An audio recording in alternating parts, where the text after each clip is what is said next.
Putin released a new peace plan, and I say new loosely. He released a peace plan, though, and I think that it's going to affect the election going into November, and I'm going to tell you how.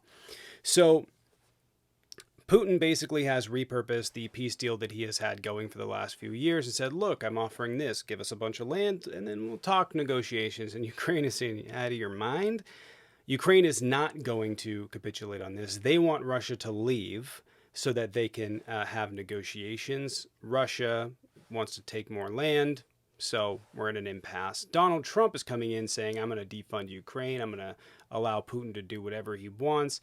And I think that that in and of itself is really disturbed because he is signaling to Putin, hey, put me in.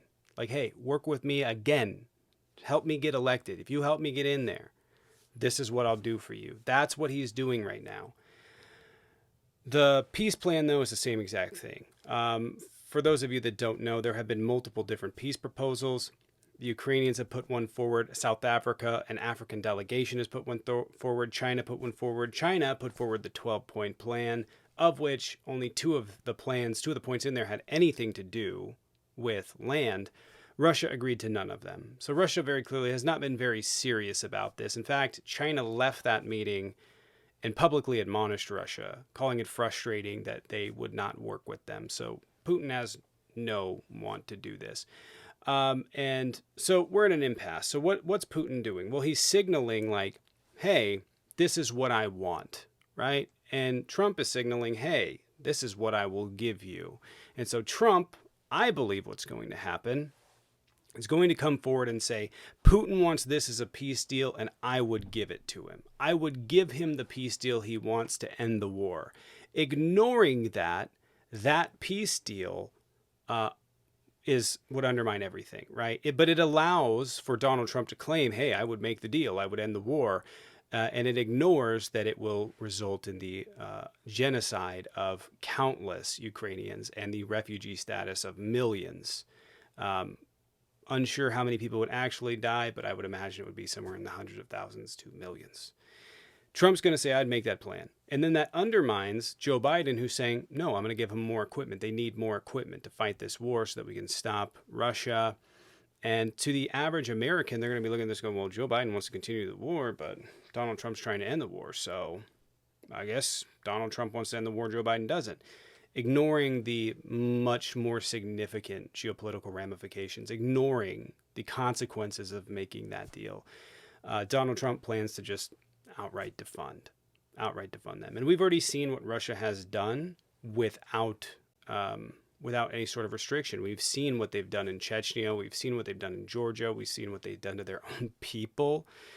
We've seen what they've done to journalists, and we've seen what they've done to the Ukrainian civilians in Odessa with the bombings of high rises and civilian infrastructures, the over 300 schools and daycares that were bombed. They very clearly want a better option. Joe Biden is going to ensure that money is going to Ukraine, and they need him out of there. So this is their signal, right? Get him out of there. We want this. Donald Trump signaling it to him. That is what I think is going to happen going into the debate. I think that that's going to happen going into the back half, where Joe Biden is going to be attempted to be painted as a warmonger, ignoring the larger ramifications of the whole consequences here. Donald Trump in this capacity is a danger to our geopolitical interests, a danger to an incredible amount of Ukrainians, and a danger to American security, both in NATO and in terms of Russia's expansion. So I think there's only one person that is capable in this election of dealing with Russia as an aggressive force, and that's very clearly Joe Biden.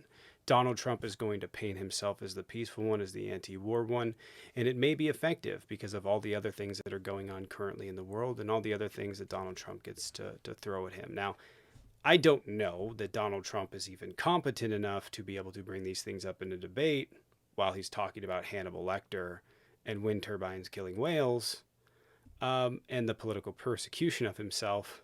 But I think that that's the path that they're trying to go. And I would be watching out. I'd be concerned of it. But I hope that helps. I'll keep you guys updated. Take care.